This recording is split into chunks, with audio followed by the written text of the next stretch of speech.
David Cameron's given a cautious welcome to the news that the UK is no longer in recession.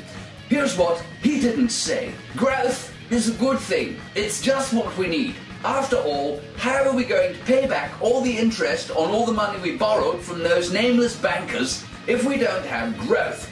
And some of you may be wondering why growth is so important. Well, that's why. We live in debt, you see. But that's okay because it's just what bankers want. And they don't ever want us to pay back the debt completely, since their business model is based upon us being in debt forever and ever.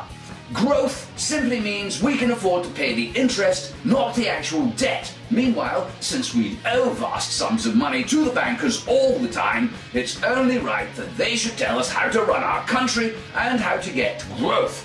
Now, some people might think it's good if we didn't get into debt and we weren't the bitches of a few wealthy bankers. But let me ask you this. Whose dick would I suck and whose bitch would you be if we didn't live in debt? Nobody's. Well, anyway, now that we have growth, it's onwards and upwards. More consumption, more pollution, more waste, more pointless industrial activity, more military spending, more environmental destruction, more profit for the very, very, very rich, who, as I mentioned already, are very, very, very rich.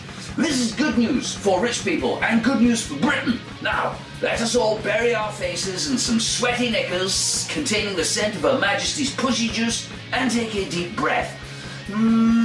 Thanks, and now the weather. The planet's fucked, it's your fault, and it's getting worse. Have a nice weekend!